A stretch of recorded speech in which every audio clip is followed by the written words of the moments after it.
હાલો નમસ્કાર મિત્રો, અમારી યુટ્યુબ ચેનલમાં તમારું સ્વાગત છે। તમે જોઈ શકો છો કે અમારું સ્લેબ કાસ્ટિંગ થઈ ગયું છે કમ્પ્લીટ। અમારે વિડીયો બનાવવામાં બહુ લેટ થાય છે કારણ કે હું ખુદ કામ કરીને મહેનત કરીને અને મારા પોતાનો અનુભવ તમને શેર કરું છું, એટલા માટે જ્યાં સુધી કામ કમ્પ્લીટ પૂરું ન થાય ત્યાં સુધી હું વિડીયો અપલોડ નથી કરતો।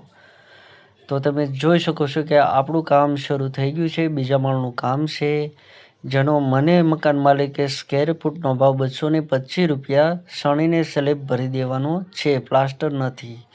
તો એટલા માટે મને સારો ભાવ આપ્યો છે કે કામ હું સારું કરું અને તેમ લોકોને કામ મારું પસંદ આવે એટલા માટે। તમે જોઈ શકો છો કે કડિયાઓ સણતર કામ કેવું સરસ કરી રહ્યા છે, કારણ કે તેમને પણ મેં બીજા માળનો ભાવ 18 રૂપિયા સ્ક્વેર ફૂટ આપેલો છે, જેમાં મટીરિયલમાં તેમને ફક્ત રેતી જ ચડાવવાની છે, ઈંટો બધી મારે ચડાવવાની છે। એટલા માટે મેં એને લોકોને ભાવ સારો આપ્યો છે કારણ કે તેમનું કામ બહુ જ સારું છે એટલા માટે। અને તે પણ લોકો મહેનત કરવા બહાર આવે છે તો તેમને પણ થોડો ઘણો ફાયદો થવો જોઈએ। તમે જોઈ શકો છો કે આપણે લિન્ટર લેવલે આ દિવાલો મૂકી દીધી છે, તેમનું કામ કેટલું સરસ છે। તમે જોઈ શકો છો કે કામમાં કોઈ પણ પ્રકારનો પ્રોબ્લેમ નથી અને એટલું મજબૂતાઈથી સરસ કામ કરી લીધું છે। અને હા મિત્રો, સણતરમાં 20 એકનો માલ કે પછી 25 એકનો માલ સારામાં સારી ક્વોલિટી ધરાવે છે। પછી તમે 1 બેગે 30 રેતી નાખો તો એટલો બધો ફાયદો નથી મળતો। તમે જોઈ શકો છો કે આપણે દિવાલો બધી કમ્પ્લીટ થઈ ગઈ છે અને આનો દાદરનો પ્લાન જ્યારે આગળનો રિકન્સ્ટ્રક્શન થાય ત્યારે આનો દાદરનો પ્લાન આવશે। અત્યારે હાલ દાદર બેસાડવાનો નથી કારણ કે તેમને જગ્યા ઓછી પડશે, એટલા કારણે આગળનો જે વિભાગ રિકન્સ્ટ્રક્શન થાય જ્યારે એ લોકો એ મકાન પાડે અને આગળ રિકન્સ્ટ્રક્શન કામ થાય ત્યારે આનો દાદરનો પ્લાન આવશે। તમે જોઈ શકો છો કે 4 મકાનનું કામ લિન્ટર લેવલે કમ્પ્લીટ થઈ ગયું છે। જોઈ શકો છો તમે કેટલું સરસ કામ કરી રહ્યા છે।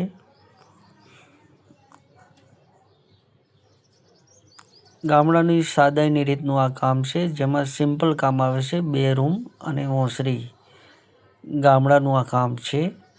તો તમે જોઈ શકો છો કે આપણે લિન્ટર માળી કમ્પ્લીટ કરી દીધી છે બહુ સારી રીતે, અને આનો ફાયદો પણ આપણે મકાન માલિકને આપવાનો છે કે અમને ભાવ આપ્યો છે એ પ્રમાણે અમે કામ પણ કરી આપ્યું છે। તમે જોઈ શકો છો કે એક રૂમમાં કાટખૂણે માળી આપણે લીધી છે, 2 બાજુ 2 ફૂટની માળી છે અને બારી દરવાજા ના પડે એટલા માટે આપણે 1.5 ફૂટનો છજ્જા કાઢ્યા છે કે વરસાદી પાણી અંદર ના આવી શકે, કારણ કે સ્લેબનો આગળ પ્રવેશ નીકળશે નહીં। નીચે નથી કાઢવું એટલે ઉપર નીકળવાનો તો સવાલ જ નથી થતો, એટલા માટે આપણે બારીને સજા આપી દીધેલા છે। તમે જોઈ શકો છો કે આપણે લિન્ટર માળી કમ્પ્લીટ થઈ ગઈ છે। હવે એનું સરિયા કામનું આપણે શરૂ કરીશું। સરિયા કામમાં આપણે 10 અને 8 mm ઉપયોગ કરીશું માળીમાં અને લિન્ટરમાં, અને હરેક દિવાલ ઉપર આપણે લિન્ટર ફરજિયાત મારવાનું રહેશે કારણ કે તો જ તેની પકડ મજબૂત થશે। અને જે ત્રાસ આવ્યો છે તે આપણે એમાં કબાટ બેસાડી દીધું છે, જેના કારણે આપણે સ્લેબ કાસ્ટિંગ એટલું સરસ થાય। તો મિત્રો તમે જોઈ શકો છો કે આપણે લિન્ટર માળીનું સરિયા કામનું આપણે બાંધી દીધેલા છે। તમે જોઈ શકો છો કે કામ ચાલી રહ્યું છે અને 10-8નો આપણે ઉપયોગ કરેલો છે લોખંડમાં, અને તે ભરાઈ માટે પણ તૈયાર છે। બસ હવે આપણે ભરાઈ માટે માણસો બોલાવવાના છે અને ભરાઈ કમ્પ્લીટ કરવાની છે। તમે જોઈ શકો છો કે આપણે સનાસન લોખંડનું બાંધેલું છે 8x10, અને ઓઇલ પણ મારેલું છે, જેના કારણે ફિનિશિંગ કામનું સારું આવે અને બહુ સારું દેખાય એટલા માટે। જોઈ શકો છો તમે કે આપણે સરિયા કામ કમ્પ્લીટ થઈ ગયું છે, હવે ભરાઈ માટે પણ તૈયાર છે। જોઈ લો મિત્રો, આપણે લિન્ટર માળી આપણે ભરી વાળી છે, કેટલી સરસ ભરાઈ કરી છે, અને આપણે 5નું લિન્ટર માર્યું છે। હું તો કહું કે જેટલું બને એટલું જાડાઈ લિન્ટરની રાખો, 6ની રાખો તો પણ નો પ્રોબ્લેમ, પણ 4થી ઓછી તો ના જ રાખો, કારણ કે તેના માટે લોડ બેરિંગ આવે છે કામ, લોડ વધારે આવે છે ઈંટોનું, એટલા માટે તમે કમસે કમ 5 કે 6નું લિંટર તો અવશ્ય મારો. તો તમે જોઈ શકો છો કે લિંટર માળી આપણે કમ્પ્લીટ થઈ ગઈ છે. હવે આપણે સ્લેબ કાસ્ટિંગ માટે કડિયાઓને બોલાવશું, જે સ્લેબ કાસ્ટિંગ માટે આપણને દિવાલો તૈયાર કરી આપે અને આપણું આગળનું કામ શરૂ થઈ જાય. તો હવે આપણે લિંટર તમે વાડું ખોલી તે પણ જોઈ શકો છો કે કેટલા સરસ લિંટર નીકળેલા છે. કોઈ પણ ગેપ કે કાંકરા દેખાતા નથી. તમે જોઈ શકો છો કેટલું સરસ આપણે ભરાઈ કરેલી છે અને તેની જાડાઈ પણ કેટલી રાખેલી છે, જોઈ શકો છો. અને આ ત્રાસનો ઉપયોગ આપણે કબાટ માટે લીધેલો છે, જેમાં કે સ્લેબ કાસ્ટિંગમાં આપણને પ્રોબ્લેમ ના આવે અને કાટખૂણે હાલે એટલા માટે અંદર આપણે અંડરગ્રાઉન્ડ કબાટ બેસાડેલું છે કે વધારાની મકાન માલિકની ચીજ વસ્તુઓ અંદર મૂકી રાખે એટલા માટે. તો તમે જોઈ શકો છો મિત્રો કે સરસ આપણે લિંટર માળી તૈયાર કરી અને ભરીવાળી છે. તમે જોઈ શકો છો કેટલું સરસ કામ થઈ રહ્યું છે, કારણ કે મકાન માલિકને ગમે એ વસ્તુ સાચી, બાકી બધું ખોટું. તો હવે આપણે કડિયાને બોલાવશું કે સ્લેબ કાસ્ટિંગ માટે દિવાલો આપણને કરી આપે. જોઈ શકો છો તમે શરૂ થઈ ગયું છે આપણું કડિયાનું કામ લિંટરથી ઉપર. હવે જોઈ શકો છો કે આપણે બીમ આપી દીધેલા છે અને સ્લેબ પણ કાસ્ટિંગ કરી આપેલો છે. હવે આપણે તેનું લેવલ દોરી, રેવેશ, ટાળિયું આ બધું કમ્પ્લીટ કરી આપવાનું રહેશે અને બને ત્યાં સુધી પ્લેટોનો જ ઉપયોગ કરો, લાકડાનો ઓછો ઉપયોગ કરો, જેના કારણે સ્લેબ કાસ્ટ વધારે સારું દેખાય છે. જોઈ શકો છો કે આપણું કમ્પ્લીટ સ્લેબ કાસ્ટિંગ થઈ ગયું છે. હવે તેને લેવલ દોરી, ગાબડા આ બધી પ્રોસેસ કરવાની રહેશે. અને આમાં આપણે સ્લેબમાં લોખંડ સળિયા વાપર્યા છે 10 બાય 10, કેમ કે મકાન માલિકને એમ લાગ્યું કે વધારે લોખંડ નાખવાથી કામ મજબૂત થાય છે, તો એ ખરેખર સાચું નથી. કે જેટલી સ્લેબની ભરાઈ આવે તેટલું જ તમે ઉપયોગ કરો લોખંડનો. તો આપણે 5.5નો સ્લેબ ભરવાનો છે, એટલા માટે 10 બાય 10નો લોખંડનો ઉપયોગ આપણે કરેલો છે અને 6ના સેન્ટરે આપણે લોખંડ બાંધેલું છે. જોઈ શકો છો તમે લોખંડ કમ્પ્લીટ આપણું બંધાઈ ચૂક્યું છે. અને આપણે અહીંયા સ્ટોક બાર આપેલા છે, કારણ કે પહેલાંના લોકો સ્ટોક બાર આપેલતા નહોતા અને જમ્પર આપતા હતા, જેના કારણે નીચે પોપડા પડતા હતા સ્લેબમાં.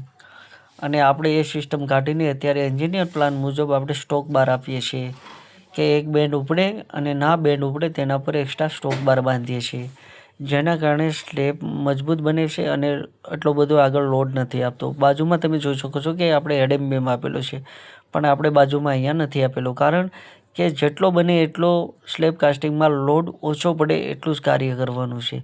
હવે તમે વધારે પડતો લોડ આપવાથી કોઈ ફાયદો નથી થવાનો. તમે જોઈ લો છો જેટલા પણ જમ્પર આપણે બેન્ડ ઉપાડેલા છે ત્યાં બધી સ્ટોક બાર આપણે આપી દીધેલા છે. અને આપણે સ્લેબ કાસ્ટિંગની 5.5ની ભરાઈ કરવાની છે. આપણે કવર પણ મૂકી દીધેલા છે. હવે આપણે લાઇટ ફિટિંગનું પ્રોસેસ આગળ આપણે મકાન માલિકને કહેશું કે લાઇટનું પ્રોસેસ આગળ વધારે. આપણે કાલે સ્લેબ ભરવાનો છે, એટલા માટે તૈયારી ફૂલ થઈ ગયેલી છે. 5.5ની આપણે ફરતી વાડ મારેલી છે. હરેક બેન્ડ અને દોરીએ આપણે સરિયા કામ કરેલું છે. તમે જોઈ શકો છો કે બીમમાં પણ આપણે 8 બાય 12નો ઉપયોગ કરેલો છે, બાજુમાં 8 બાય 10નો ઉપયોગ કરેલો છે, જે ખરેખર ખોટું છે. કે લોડ આપવાનો હોય ત્યાં હેવી લોખંડ જરૂરી છે. તમે જોઈ શકો છો કે આપણે બેન્ડ ઉપાડ્યા કઈ રીતે. હવે આપણો સ્લેબ કાસ્ટિંગ માટે પણ તૈયાર છે. તો આપણે હવે ગેંગવાળાને બોલાવી લઈશું કે ચલો ભાઈ અમારો સ્લેબ તૈયાર છે, હવે તમે ફરાઈ કરવા માટે આવો. જો લાઇટ ફિટિંગવાળા પણ કમ્પ્લીટ પોતાની પાઇપો દોડાવી રહ્યા છે. લાઇટ ફિટિંગ પણ હમણાં થઈ જશે, એટલે ઓલરેડી આપણો સ્લેબ કાસ્ટિંગ માટે પણ તૈયાર થઈ જશે. જોઈ શકો છો કે લાઇટ ફિટિંગનું કામ પણ કમ્પ્લીટ પૂરું થઈ ચૂક્યું છે અને કાસ્ટિંગ માટે પણ તૈયાર છે. ખરેખર મિત્રો જાત મહેનતથી કામ કરવું અને તમને શેર કરવું એ બહુ મુશ્કેલની વાત છે, પણ અમે છતાં મહેનત કરી રહ્યા છીએ. તમને વિડીયો પસંદ આવે તો અમારી યુટ્યુબ ચેનલને લાઈક, શેર અને સબસ્ક્રાઈબ જરૂર કરજો. Please please please. કારણ કે તમે અમને મદદ કરશો, સપોર્ટ કરશો તો જ અમે તમારી પાસેથી કાંઈક શીખીશું અને તમે અમારી પાસેથી કાંઈક શીખીશું. કેમ કે આ અમારો ખુદનો અનુભવ છે. પોતે કામ કરી અને પોતે જ તમને માહિતી આપીએ છીએ. કોઈ બીજાનો વિડીયો કે કોપીરાઇટ કરીને અમે આ વસ્તુ નથી કરતા, એટલે અમારા વિડીયોમાં એટલો બધો લેટ થાય છે. તમે જોઈ શકો છો હવે ગેંગવાળા પણ આવી ગયા છે. સ્લેબ કાસ્ટિંગ માટે આપણો સ્લેબ તૈયાર છે.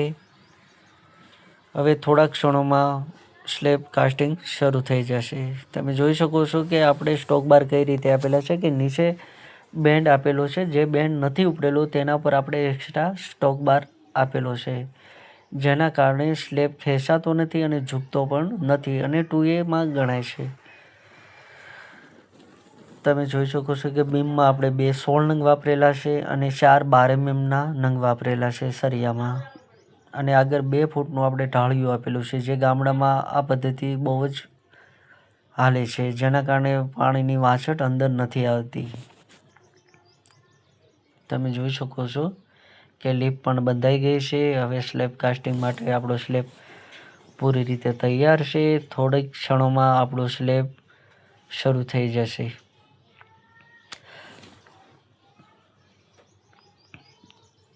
બાજુવાળા લોકોએ અહીંયા હેડિંગ બીમ આપેલું છે. ખરેખર એ માન્યતા બહુ ખોટી છે અને આ જૂની પદ્ધતિ છે. હેડિંગ બીમ આપવાથી લોડ બહુ વધી જશે. આગળ ઝૂલતો 5 ફૂટનો રવેશ, 2 ફૂટનું ઢાળિયું.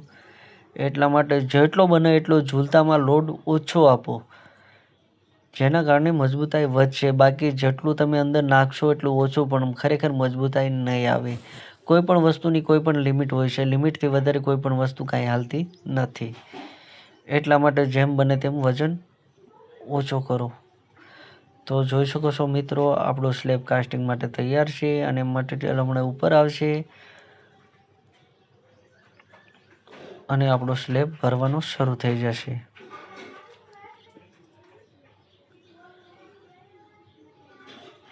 બે બાજુથી આપણે સ્લેબ ભરાઈ શરૂ થઈ રહી છે, જેના કારણે ઓછા સમયમાં આપણે સ્લેબ કાસ્ટિંગ થઈ જાય. કારણ કે એટલો મોટો સ્લેબ ભરવામાં બહુ જ ટાઈમ લાગે છે.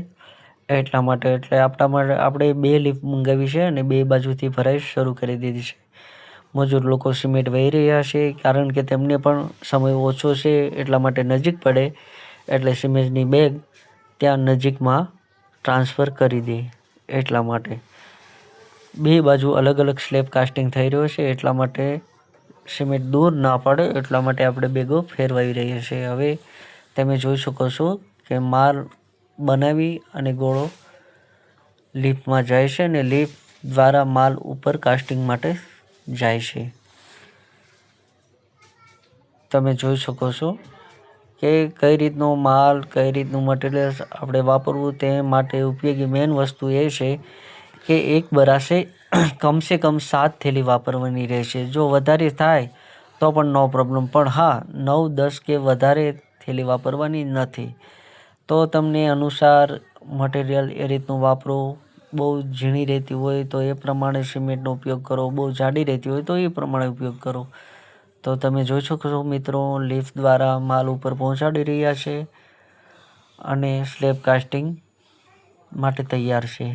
તો તમે જોઈ શકો છો કે આપણે કઈ રીતે સ્લેબ કાસ્ટિંગ થઈ ગઈ છે અને ઉપર કડિયા મથાળું પણ કેવી રીતે સરસ કરે છે અને વાઇબ્રેટરનો ઉપયોગ કારીગરો કરી રહ્યા છે, કે જેના કારણે એર ના રહે કામમાં, કે કોઈ પણ જાતનું પાણી લીકેજનો પ્રોબ્લેમ ના રહે.